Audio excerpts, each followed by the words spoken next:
Hi everyone. सो आज के इस वीडियो में हम स्टार्ट करने जा रहे हैं एक नया चैप्टर और यह है क्लास 10th मैथ्स का chapter number 8 that is introduction to trigonometry. So basically हम ट्रिगो स्टार्ट करने जा रहे हैं। एक बहुत ही अच्छा चैप्टर है।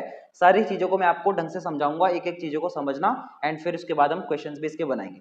तो देखो इस पर्टिकुलर वीडियो में मैं क्या करूंगा, जो हमारी एक्सरसाइज नंबर 8.1 है इस चैप्टर की, उस एक्सरसाइज को सॉल्व करने के लिए हमें जो भी बेसिक कॉन्सेप्ट चाहिए, जो भी बेसिक नॉलेज चाहिए, वो मैं आपको इस पर्टिकुलर वीडियो में समझा दूंगा एंड नेक्स्ट वीडियो से फिर हम अपने क्वेश्चंस भी सॉल्व करने लगेंगे। तो आप इस वीडियो को ध्यान से समझना, क्योंकि इसमें आपको बहुत सारे कॉन्सेप्ट जो है ट्रिग्नोमेट्री के एक्सरसाइज नंबर 8.1 में जो यूज होंगे वो सारे ही समझाने वाला हूं। सबसे पहले हम स्टार्ट करेंगे कि भैया ट्रिग्नोमेट्री का मतलब क्या होता है। सबसे पहले हमें यह समझना है कि व्हाट इज ट्रिग्नोमेट्री। तो देखो मैंने यहाँ पर आपके लिए लिखा हुआ है कि ट्रिग्नोमेट्री का मतलब क्या होता है। That is the word trigonometry is derived from 3 Greek words try, gone and matron. इसका मतलब क्या है कि जो ट्रिग्नोमेट्री वर्ड है ये पूरा वर्ड अपने आप में 3 ग्रीक वर्ड से मिलकर बना है, और वो जो 3 ग्रीक वर्ड्स हैं उनका नाम है ट्राई, फिर गॉन और तीसरा है मेट्रोन। ठीक है, तो आप ऐसा समझो कि पूरा ट्रिग्नोमेट्री वर्ड है ये 3 अलग छोटे छोटे वर्ड से मिलकर बना है। ट्राई, फिर गॉन एंड फिर तीसरा है मेट्रोन। अब इनका अगर हमें मीनिंग पता चल जाए ना तो हमें ट्रिग्नोमेट्री वर्ड का मतलब समझ आ जाएगा। देखो ये जो ट्राई वर्ड होता है, ट्राई वर्ड से आप गैस कर सकते हो इसका मतलब 3 होता है। 3, ठीक है ना, 3 से मतलब है। जो गॉन वर्ड है, इस गॉन वर्ड का मतलब होता है साइड या फिर एंगल्स। ठीक है, ये साइड वर्ड हमने सुना हुआ है छोटी क्लासेस में और एंगल्स भी हमें पता है। इसके अलावा मेट्रोन जो वर्ड है इसका मतलब होता है मेजर करना, यानी मेजरमेंट करना, ठीक है ना, नापना। तो इसका मतलब क्या हो गया, ट्रिग्नोमेट्री का मतलब है 3 साइड्स या एंगल्स का मेजरमेंट करना, है ना। इसका जो रॉ मीनिंग होगा वो तो यही होगा, ट्राई, गॉन और मेट्रोन से जो मीनिंग आ रहे हैं दैट इज 3 साइड्स का या एंगल्स का मेजरमेंट करना। ठीक है, तो एक चीज तो आपने समझ ली कि ट्रिग्नोमेट्री जो वर्ड है वो अपने आप में 3 छोटे छोटे वर्ड से मिलकर बना है, दैट इज ट्राई, गॉन और मेट्रोन।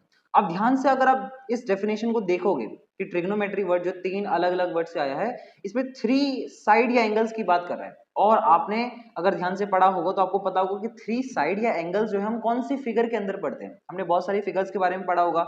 हमने ट्राइंगल पढ़ा है, हमने रेक्टेंगल पढ़ा है, स्क्वायर पढ़ा है, ट्रेपीजियम पढ़ा है, बहुत सारे फिगर्स आपने पढ़े होंगे। तो 3 साइड्स या फिर एंगल्स किसके अंदर होते हैं? यस, आपने बिल्कुल सही गेस किया है, 3 साइड्स एंड एंगल्स तो ट्राइंगल के अंदर होते हैं। भाई ट्राइंगल के अंदर 3 साइड होती हैं, ऐसा ट्राइंगल होता है ना। तो भाई ट्राइंगल के अंदर 3 साइड होती हैं, 3 एंगल्स होते हैं। तो बेसिकली हम ट्रिग्नोमेट्री की भी जो स्टडी है वो एक ट्राइंगल के ऊपर ही करते हैं। सेकंड पॉइंट देखते हैं, trigonometry is the study of relationship between the sides and angles of a triangle, specially right angle triangle. अब ध्यान से अगर देखें तो वो हमसे कह रहा है कि ट्रिग्नोमेट्री क्या है। Trigonometry is the study of relationship. ये रिलेशनशिप की स्टडी है, संबंध की स्टडी है, किस किस के बीच में, between the side and angle. ठीक है, दो चीजों के रिलेशनशिप की स्टडी है, साइड और एंगल के। किसी एक ट्राइंगल के बारे में बात हो रही है, और यहां पर मैंने बता भी दिया है कि स्पेशली हम राइट एंगल ट्राइंगल के बारे में बात करते हैं। अब इस राइट एंगल ट्राइंगल को हमें थोड़ा सा समझना चाहिए अच्छे से। वैसे तो आपको शायद पता हो कि राइट एंगल ट्राइंगल भाई किसे कहते हैं और उसका डायग्राम कैसे बनता है। तो मैं यहाँ पे बना रहा हूँ पहले से। राइट एंगल ट्राइंगल आपने देखा हुआ इस तरीके का बनता है। मैं इसको नेमिंग दे रहा हूँ ए, बी और सी। इसमें खासियत क्या होती है कि ये वाला जो एंगल होता है ये 90 डिग्री का होता है। ठीक है, आपने देखा होगा राइट एंगल ट्राइंगल ऐसा होता है। तो वो कह रहा है कि ट्रिग्नोमेट्री की जो भी स्टडी है, जो भी आप पूरा चैप्टर इसमें पढ़ोगे 10th क्लास की जो ट्रिगो है स्पेशली, वो सारी की सारी हम बात करेंगे राइट एंगल ट्राइंगल के ऊपर। ठीक है, इतनी बात समझे आप। अब राइट एंगल ट्राइंगल के बारे में मैं आपको कुछ बेसिक बातें बताऊंगा। ठीक है, कुछ बेसिक कॉन्सेप्ट्स मैं आपको बताऊंगा किसके बारे में, राइट एंगल ट्राइंगल के बारे में। क्या बेसिक बातें होंगी? सबसे पहली चीज तो ये हमें देखना होगा कि राइट एंगल ट्राइंगल में आपने एक पाइथागोरस नाम का एक थ्योरम पढ़ा होगा। पढ़ा है ना आपने पाइथागोरस थ्योरम? क्या होता है पाइथागोरस थ्योरम? ये कहता है कि किसी राइट एंगल ट्राइंगल में अगर हम उसकी बेस वाली साइड का स्क्वायर कर दें प्लस में उसकी परपेंडिकुलर वाली साइड का स्क्वायर कर दें तो ये बराबर होता है किसके? यस, हाइपोटेनस के स्क्वायर के बराबर। अब भैया हम तो भूल गए बेस किसे कहते हैं, परपेंडिकुलर किसे कहते हैं, हाइपोटेनस क्या होता है, ये सब तो हम भूल गए। तो कोई बात नहीं, मैं आपको एक बार रिवाइज कराऊंगा। ध्यान से देखो, अगर मैं मान लूं कि मेरा जो एंगल है, फॉर एग्जांपल यहां पर मैं एंगल बना रहा हूं, ध्यान से देखना ये क्या है। ये मैंने आपको एक सिंबल बना के यहाँ पे दिया, ये क्या है? बेसिकली ऐसा सा सिंबल है। इस सिंबल को हम बोलते क्या है? सबसे पहले तो वो देखो, इस सिंबल को बोला जाता है थीटा। ध्यान से देख लो, ये भी एक ग्रीक सिंबल है। इस सिंबल को बोला क्या जाता है? इसको बोला जाता है थीटा। अब ये थीटा क्या है? थीटा बेसिकली एंगल्स को रिप्रेजेंट करने के लिए जो एक सिंबल है वो है। एंगल्स को रिप्रेजेंट करने के लिए हमने एक सिंबल ले रखा है जिसको हम लोग कहते हैं थीटा। एंगल्स जैसे कि 30 डिग्री, 60 डिग्री, 90 डिग्री ऐसे हमने बनाए हैं ना बचपन में काफी सारे। तो अब हम क्या करा करेंगे, ट्रिग्नोमेट्री चैप्टर में एंगल्स को रिप्रेजेंट करने के लिए थीटा सिंबल का यूज कर लिया करेंगे। तो वही मान लो जो एंगल है वो थीटा मैंने यहाँ पे ले लिया। अब ध्यान से अगर देखेंगे ना तो आप लोग ये बता सकते हैं कि मेरा बेस वाला साइड क्या होगा, हाइपोटेनस मेरी क्या होती है, और परपेंडिकुलर साइड वाली मेरी कौन सी होगी। अगर सबसे पहली बात करें हाइपोटेनस की, तो क्योंकि वो सबसे ज्यादा आसान होता है, तो हाइपोटेनस साइड क्या होती है, जो हमारा 90 डिग्री का एंगल है ना उसके सामने जो साइड बन रही होती है, इस साइड को तो आप हाइपोटेनस कहते हो, ठीक है। बेस वाली साइड क्या होती है, ये जो मेरा बीसी है ना, बीसी साइड, ये हमारे लिए बेस होता है। और ये जो ए बी साइड आपको दिख रही है जो खड़ी खड़ी सी है, इसको हम लोग कहते हैं परपेंडिकुलर, ठीक है। हिंदी में इसको लंब कहते हैं, लंब माने बिल्कुल खड़ा हुआ है, तो यानी ए बी जो साइड हो गया वो परपेंडिकुलर हो गया। तो अब आपने ये चीज तो पढ़ी होगी छोटी क्लास में कि भाई बेस होता है, हाइपोटेनस होता है और परपेंडिकुलर होता है किसी एक राइट एंगल ट्राइंगल। तो यहाँ पे ये जो मैंने थ्योरम लिखा है, इसी थ्योरम को हम लोग पाइथागोरस थ्योरम कहते हैं। क्या कहते हैं, पाइथागोरस थ्योरम। दैट इज अगर हम बेस साइड का स्क्वायर कर दें प्लस में परपेंडिकुलर साइड का स्क्वायर कर दें तो वो बराबर आ जाएगा हाइपोटेनस वाली साइड के स्क्वायर के बराबर। तो ये चीज मैंने आपको क्यों बताई है, क्योंकि ये जो चीज है, ये जो फॉर्मूला है बेसिकली, ये हमारे इस चैप्टर के यानी एक्सरसाइज नंबर 8.1 के स्पेशली बहुत सारे क्वेश्चंस को करने में काम आता है, ठीक है। तो इसीलिए आपको ये थ्योरम थोड़ा सा रिवाइज मैंने करवा दिया है। हालांकि जब मैं क्वेश्चंस कराऊंगा तो दोबारा रिपीट करा दूंगा, बट अभी के लिए आप ध्यान रखना कि पाइथागोरस थ्योरम आपको इंपॉर्टेंट है, इस चैप्टर के लिए भी आपको यूज करना है। बट आप थोड़ी बहुत बेसिक बातें ट्रिग्नोमेट्री की समझे कि नहीं। ट्रिग्नोमेट्री क्या है, ट्रिग्नोमेट्री 3 वर्ड से मिलकर बना है। वो 3 वर्ड कौन कौन से हैं, ट्राई, कॉन और मेट्रोन, इनका मीनिंग आपने देख लिया। ट्रिग्नोमेट्री क्या है, बेसिकली वो साइड और एंगल्स के रिलेशनशिप की स्टडी है, और स्पेशली हम राइट एंगल ट्राइंगल की बात करते हैं। राइट एंगल ट्राइंगल कुछ इस तरीके का होता है, एबीसी, जहाँ पे बी मैंने 90 डिग्री का ले लिया है। थीटा भी होता है हमारे पास, थीटा हमने यहाँ पे देख लिया कि भाई थीटा क्या होता है, थीटा एंगल्स को रिप्रेजेंट करने के लिए एक सिंबल है। ये बेसिकली एक सिंबल ले लिया हमने एंगल्स को रिप्रेजेंट करने के लिए, ओके। राइट एंगल ट्राइंगल में एक चीज और होती है, that is Pythagoras theorem. Pythagoras theorem क्या कहता है, अगर बेस का स्क्वायर प्लस परपेंडिकुलर का स्क्वायर किया जाएगा तो वो बराबर होता है हाइपोटेनस के स्क्वायर के, ठीक है। इतनी बातें आप ध्यान रखो। अब एक बहुत इंपॉर्टेंट कॉन्सेप्ट में आपके क्वेश्चंस के लिए जो काम आता है वो समझाने जा रहा हूं, तो इसलिए थोड़ा सा अटेंटिव रहना और ध्यान से इस चीज को समझना जो अब मैं समझाने जा रहा हूं। वो चीज क्या है कि अभी जो हमने इस राइट एंगल ट्राइंगल के डायग्राम में हमने बेस इसे बोला, परपेंडिकुलर इसे बोला और हाइपोटेनस इसे बोला, क्या भैया ये हमेशा हर क्वेश्चन के डायग्राम में सेम रहता है? मतलब मेरा कहने का ये है, सपोज करो कि मैं अब डायग्राम इस तरीके का बना दूं, मतलब मेरा जो राइट एंगल ट्राइंगल है वो ऐसा बना दूं, यहाँ पे मेरा 90 डिग्री का एंगल होगा, ठीक है, ये ए है, ये बी है, ये सी है, ठीक है। और अब की बार मान लो मैं जो हमारा थीटा है वो यहाँ सपोज कर लूं। तो मेरा कहने का मतलब ये है कि क्या ये जो बेस, परपेंडिकुलर, हाइपोटेनस हम बोलते हैं, क्या ये साइड के नाम हमेशा फिक्स रहते हैं क्या? तो इसका आंसर है नहीं। हमें क्या करना पड़ता है, हमें ये देखना पड़ता है कि ट्राइंगल में किस एंगल के रिस्पेक्ट में बात हो रही है। जैसे कि पहले वाले डायग्राम में हमने जो हमारा एंगल था, जो हमारा थीटा था, वो सी के अलोंग लिया था, है ना। सी वाली जो ये वर्टेक्स है इसके अलोंग हमारा थीटा लिया था। तो क्योंकि थीटा यहां पर लिया गया था ना, इस हिसाब से हमने बेस इसे बोला, परपेंडिकुलर इसे बोला था और हाइपोटेनस इसे बोला था। लेकिन अगर ये थीटा जो है उसकी पोजीशन बदल जाए, अब थीटा मान लो मैं यहां अगर ले लूंगा तो मेरा जो बेस परपेंडिकुलर है वो सारी चीजें बदल जाएंगी। ध्यान से देखेंगे फिर से, जैसे कि पहला वाला डायग्राम अगर मैं बनाऊं तो ये डायग्राम था पहला वाला आपको, ठीक है। इस डायग्राम में ए यहां पर है, बी यहां पर है, सी यहां पर है, 90 डिग्री का एंगल मेरा यहां बना था। अब एक जो अलग चीज मैं कर रहा हूं वो क्या है कि मैं अपना जो थीटा एंगल है मेरा वो ए पर मान रहा हूं।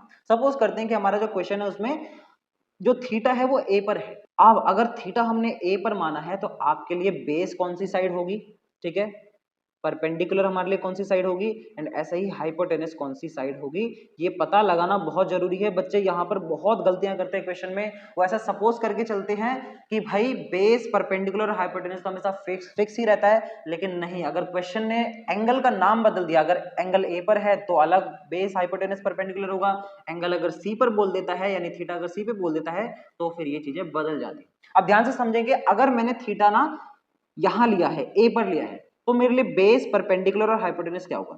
सबसे पहली चीज मैं आपको बताता हूं, देखो आपका एंगल जो थीटा है वो कहीं पर भी हो, अगर ए पर है तो एक ही बात अगर करते हैं, अगर थीटा मान लो मेरा ए पर है ना, तो आपको क्या करना है, सबसे पहले थीटा की जो सामने साइड आपको दिख रही है, थीटा के सामने जो साइड आपको दिख रही है यानी ये वाली साइड, इस थीटा के सामने यही है, तो ये जो बीसी वाली मेरी जो साइड है ये आपके लिए परपेंडिकुलर हो जाएगी। क्या हो जाएगी ये? परपेंडिकुलर हो जाएगी। बात समझ आई मैंने क्या बोला? थीटा के सामने, जस्ट थीटा के जो सामने वाली साइड होती है वो मेरे लिए परपेंडिकुलर का काम करेगी। इसके अलावा जो हमारी हाइपोटेनस वाली साइड होती है ना, वो तो किसी भी एंगल के बारे में बात हो रही है, वो फिक्स रहती है। हाइपोटेनस में कोई दिक्कत नहीं। हाइपोटेनस हमारी ये जो स्लांट वाली हाइट होती है, साइड होती है ना, ये वाली स्लांट यानी तिरछी वाली AC, ये हमारी हाइपोटेनस ही रहती है, ठीक है। ये नहीं बदलती है, इसका कोई भी लेना देना नहीं है थीटा से।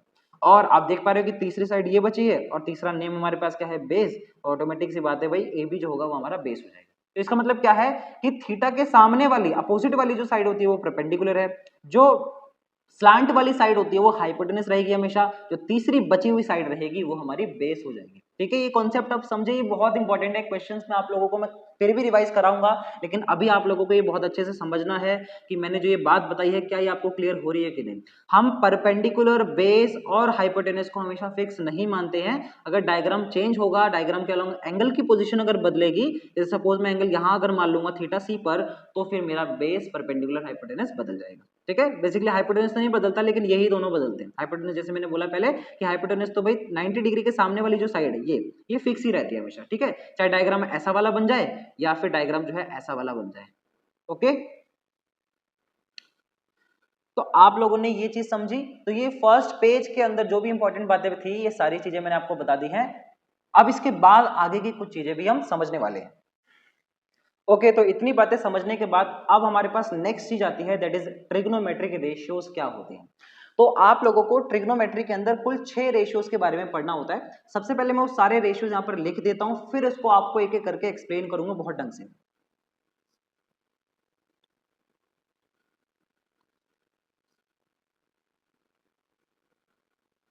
तो जो मैं 6 रेशियोज की बात कर रहा था, हमारे ट्रिग्नोमेट्रिक रेशियोज, वो ये होते हैं। इनको मैं रीड करूंगा, सबसे पहले आप ध्यान से सुनना, इनको बोलते क्या है।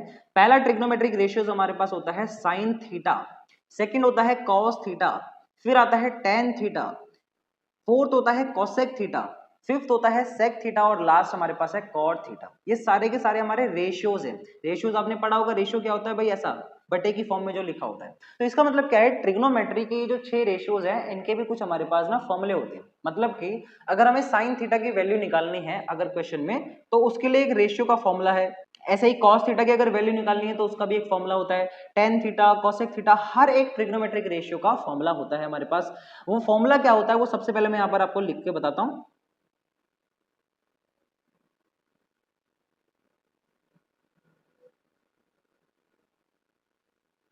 देखो अगर आप ध्यान से यहाँ पर देखो तो मैंने साइन थीटा का रेशियो लिखा है P अपॉन में H। यहाँ पर ध्यान से आप समझो, P का मतलब परपेंडिकुलर है, H का मतलब हाइपोटेनस है, और जहां पर भी B दिख रहा है B का मतलब बेस है। जो अभी हम पीछे राइट एंगल ट्राइंगल में 3 साइड्स देख कर आए थे ना, उन्हीं की मैं बात कर रहा हूँ। तो यहाँ पे मैं साइड में बना भी दे रहा हूँ यहाँ पर, जैसे फॉर एग्जाम्पल अगर मेरा राइट एंगल ट्राइंगल ये है ABC, B पे मेरा 90 डिग्री है, और थीटा मैं मान रहा हूँ कहां पर है मेरा? C पर, ठीक है, ये थीटा है। तो अगर मैंने C पर थीटा माना है, तो आप मुझे बता सकते हो कि बेस मेरी कौन सी साइड होगी? बेस मेरा ये होगा, ठीक है। थीटा के सामने वाली साइड परपेंडिकुलर होगी, और 90 डिग्री के सामने वाली साइड हाइपोटेनस होगी, ठीक है। ये मैंने आपको अभी पीछे समझाया था।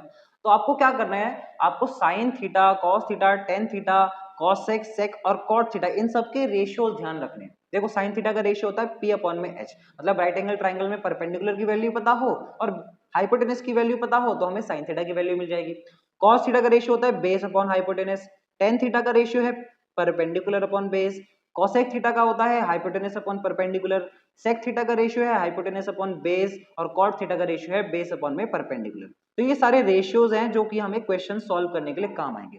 लेकिन अब यहाँ पर एक प्रॉब्लम क्रिएट होती है कि बच्चों को ये सारे रेशियो जो है याद नहीं रहते। ये P अपॉन H किस में होगा, B अपॉन H किस में रहता है, H अपॉन B किस में हो जाएगा, ये याद करना काफी मुश्किल हो जाता है कि इसमें आगे जाके क्वेश्चंस भी आ जाएंगे। तो मैं क्या कर रहा हूं, आप लोगों को इन रेशियोज को याद करने के लिए एक छोटी सी ट्रिक सी है, जो कि अगर आप थोड़ी देर के लिए समझ लेते हो तो ये रेशियोज याद रखना आपके लिए बहुत आसान हो जाएगा। वो ट्रिक क्या है, आप लोगों को मेरे साथ एक लाइन बोलनी है, जो कि मैं यहाँ पर आपके लिए लिख भी दूंगा, जिससे आप इजीली इन सारे रेशियोज को याद कर पाओ, ठीक है। पहले वो लाइन में लिख देता हूं, फिर इसको आपको मैं ढंग से समझाता हूं।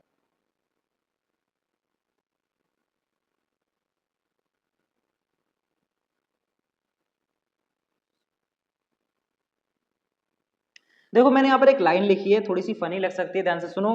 पंडित बद्री प्रसाद हर हर भोले, सोना चांदी तोले। देखो इस लाइन का कुछ सेंस भी है, मैं आपको समझाता हूँ ध्यान से। यहाँ पे देखो, पंडित बद्री प्रसाद हर हर भोले, यहाँ पे मैं लिख देता हूं इक्वल्स टू सोना चांदी तोले। अब इस लाइन का हमारे ट्रिग्नोमेट्रिक रेशियोज को याद करने से क्या रिलेशन? अगर मैं इस पूरी लाइन को ऐसे लिख दूं, देखो पंडित अपॉन में हर, ठीक है, बद्री उसके नीचे हर, प्रसाद उसके नीचे भोले, इक्वल्स टू, मैंने इक्वल्स टू लिखा था, क्या है इक्वल्स टू सोना चांदी तोले, यही सारी चीजें। अब ऐसा मैंने क्यों लिख के बताया, ध्यान से देखना। मैंने यहाँ पर लिखा है पंडित बद्री प्रसाद हर हर भोले, डिवाइड में लिख के दिया है ये, इक्वल्स टू सोना चांदी तोले। अब ध्यान से अगर देखें, आप पंडित का P देख लो और हर का H देख लो, तो P अपॉन H आ रहा है, और P अपॉन H जो रेशियो की फॉर्म में दिख रहा है वो किसका रेशियो बताया, साइन थीटा का। अब ध्यान से देखो, बद्री का B देखो और हर का H देखो, तो B अपॉन H आ रहा है, B अपॉन H क्या कॉस थीटा का रेशियो बताया था। प्रसाद का P देख लो और भोले का B देख लो, तो ये टेन थीटा का रेशियो बनाएगा, दैट इज P अपॉन में B। तो पंडित बद्री प्रसाद हर हर भोले जो है ये P by H, B by H और P बाय B, ये आपके शुरू के जो 3 ट्रिग्नोमेट्रिक रेशियोज है ना, इन्हीं का रेशियो बता रहा है। ठीक है, देख लो ध्यान से, मैंने सबसे पहले के लिए क्या लिखा है, सोना, सोना से हमारा मतलब यहाँ पर है साइन थीटा, मतलब जो पहला वाला रेशियो P बाय H वो हमारा साइन थीटा का रेशियो बता रहा है। फिर अगला रेशियो क्या है, B बाई एच, वो हमारा C है, C यानी कि कॉस थीटा जो ऊपर था, ठीक है, और T से क्या होगा, टेन थीटा, जो कि P अपॉन B का बराबर है। ठीक है, तो यानी कि आप चाहो तो इन 3 ट्रिग्नोमेट्रिक रेशियोज को, शुरू के जो 3 है ना, इनको इस वाले स्टेटमेंट से याद रख सकते, दैट इज पंडित बद्री प्रसाद हर हर भोले इक्वल्स टू सोना चांदी तोले, P by H, B by H, P by B, sine theta, cos theta और टेन थीटा हमारे रेशियोज हो जाएंगे। और बाकी के भैया ये जो कॉसेक, सेक थीटा और कॉट थीटा, इनके लिए क्या कोई नई हमारे पास लाइन है, कुछ याद करने की ट्रिक है? देखो ये वाले जो रेशियोज है ये तो और ज्यादा आसान है याद करने के लिए। आपको क्या देखना है ध्यान से, साइन थीटा का, कॉस थीटा का और टेन थीटा का आपको रेशियो याद है, ठीक है, तो आप अगर इन रेशियोज को पलट दो, पलटने का मतलब क्या होता है, जैसे मैं जो h है उसको ऊपर ले जाऊं और जो मेरा p है उसको मैं नीचे ले आऊं, ऐसे ही इस वाले h को ऊपर ले जाऊं, b को नीचे ले जाऊं, इस b को ऊपर ले जाऊं और p को नीचे ला दूं, तो इसका मतलब हो जाएगा कि हमने पलट दिया। तो अगर आप इन रेशियोज को पलट दो ना, तो आपके पास कॉसेक का रेशियो, सेक का रेशियो और कॉट थीटा का रेशियो आ जाता है। अब ध्यान से देख लो, साइन थीटा का रेशियो था P अपॉन में H, तो मैंने उसको अगर पलट दिया तो क्या हो जाएगा, H अपॉन में P, कोसेक का आ जाता है वो। कॉस थीटा का रेशियो होता है B अपॉन में H यानी बेस अपॉन हाइपोटेनस, तो सेक थीटा का रेशियो क्या है, H अपॉन में B, देखो हमने पलट दिया, H ऊपर चला गया। ऐसे ही टेन थीटा का रेशियो होता है P अपॉन में B और कॉट थीटा का क्या है, B अपॉन में P, उल्टा कर दिया। तो यानी कि कहने का मतलब ये है कि अगर आपको पहले 3 याद हैं तो आप इनके रेशियोज को उल्टा कर दो तो आपके पास बाकी के रेशियोज आ जाएंगे। ठीक है, तो कहने का मतलब ये है, साइन थीटा का उल्टा होता है कोसेक थीटा, कॉस थीटा का उल्टा होता है सेक थीटा और टेन थीटा का उल्टा होता है कॉट थीटा। अगर हम चाहें तो इनकी वैल्यू, अगर हमें पता है क्वेश्चन में, तो इनकी वैल्यू हम निकाल सकते हैं। ठीक है, इतनी बात समझ आ गई। तो अगर आपको ट्रिग्नोमेट्रिक रेशियोज वैसे याद नहीं हो रहे हैं अपनी तरफ से, तो आप इस लाइन का इस्तेमाल करके भी याद रख सकते हैं, जो मैंने थोड़ी सी ट्रिक बताने की कोशिश करी है, बहुत हेल्पफुल हो सकता है आपके लिए क्वेश्चन में। ठीक है, अब इसके बाद कुछ और छोटी छोटी इंपॉर्टेंट बातें हैं जो मैं आपको जल्दी से बता दे रहा हूं, फिर हम इस वीडियो को एंड करेंगे, नेक्स्ट वीडियो से अपने क्वेश्चंस भी करेंगे। वो क्या है, सबसे पहले आप लोगों को कुछ चीजें ध्यान रखनी है। देखो ये जो हमारे पास जो 6 ट्रिग्नोमेट्रिक रेशियोज है ना, इनका आपस में कुछ रिलेशन है। अभी मैंने ऊपर बोला था कि साइन थीटा और कोसेक थीटा आपस में उल्टे होते हैं। ठीक है, तो यानी हम साइन थीटा को कैसे लिख सकते हैं, साइन थीटा को हम लिख सकते हैं 1 अपॉन में कोसेक थीटा। क्या लिख सकते हैं, sine theta is equal to 1 upon में कोसेक थीटा। इसके अलावा मैं कॉस थीटा को क्या लिख सकता हूँ, कॉस थीटा को मैं लिख सकता हूँ 1 अपॉन में सेक थीटा। ओके, इसके अलावा टेन थीटा को हम कैसे लिख सकते हैं, टेन थीटा को लिख सकते हैं 1 अपॉन में कॉट थीटा। देखो 1 अपॉन में समथिंग लिखने का मतलब क्या होता है, इनवर्स लिखना, है ना, उल्टा लिखना। तो ये जो रेशियोज होते हैं आपस में इनवर्स होते हैं, उल्टे होते हैं, इस वजह से हम इनको लिख सकते हैं। ये बहुत इंपॉर्टेंट चीज है, कई सारे क्वेश्चंस में ये चीज आपको काम आएगी। और जो बाकी के ये जो रेशियोज थे, अगर जैसे मैं कॉसेक थीटा का फॉर्मूला बनाना चाहूँ, तो कॉसेक भाई क्या हो जाएगा, 1 अपॉन साइन थीटा, मतलब एक दूसरे को उल्टे ना, तो अगर साइन को ऐसे लिखा है तो कॉसेक को भी तो ऐसे लिख सकते हैं। सेम तरीके से अगर मैं चाहूं तो सेक थीटा को ऐसे लिख सकता हूं 1 अपॉन में कॉस थीटा, क्योंकि दोनों उल्टे होते हैं आपस में। और ऐसे ही कॉट थीटा को भी मैं लिख सकता हूं क्या, 1 अपॉन में टेन थीटा, क्योंकि कॉट थीटा और टेन थीटा आपस में उल्टे होते हैं। ठीक है, तो ये इनवर्स वाले जो फॉर्मूले हैं इनको हम इनवर्स फॉर्मूलास कहते हैं, जो कि आप लोगों के क्वेश्चंस में यूज होने ही होने हैं, इनको भी थोड़ी देर के लिए ध्यान रखना। ठीक है, इसके अलावा एक्सरसाइज में आपको 2 फॉर्मूले हो सकता है और यूज करने के लिए वो दे दे, जो कि हमारे पास एक फॉर्मूला आता है टेन थीटा का और एक फॉर्मूला होता है हमारे पास कॉट थीटा का। देखो टेन थीटा का एक फॉर्मूला ये तो है, कॉट थीटा का फॉर्मूला ये तो है, ये अगर यूज होना होता है तो ये भी यूज कर लेते हैं, लेकिन कुछ और फॉर्मूला भी है जो कि मैं आपको बताने जा रहा हूँ। देखो टेन थीटा को हम साइन और कॉस के टर्म्स में भी लिख सकते हैं, that is sine theta upon में कॉस थीटा। यानी आपके पास साइन थीटा है और कॉस थीटा है तो दोनों को डिवाइड की फॉर्म में लिख दो। ध्यान रहे साइन थीटा ऊपर रहेगा, कॉस थीटा नीचे रहेगा, तो आपके पास टेन थीटा की वैल्यू आ जाएगी। ऐसे अगर आपको कॉट थीटा की वैल्यू निकालनी है तो आप क्या करोगे, कॉस थीटा अपॉन में साइन थीटा कर दोगे, आपके पास कॉट थीटा का रेशियो आ जाएगा। ठीक है, अब ध्यान से अगर देखें तो हमने साइन थीटा अपन कॉस थीटा 10 के लिए लिखा था, और हमने कॉस को ऊपर भेज दिया और साइन को नीचे भेज दिया, तो वही कॉट का हो गया। तो ये वाले जो दोनों फॉर्मूले हैं ये भी यही बता रहे हैं कि टेन और कॉट आपस में इनवर्स होते हैं, उल्टा होते हैं। ठीक है, तो इनके जो फॉर्मूले भी डिराइव हुए हैं वो भी इनवर्स के तरीके से समझे जा सकते हैं, बट मैंने आप लोगों को टेन थीटा और कॉट थीटा का जो फॉर्मूला बताया है ये आपको याद रखना है, हो सकता है क्वेश्चन में आपके लिए यूज हो जाए।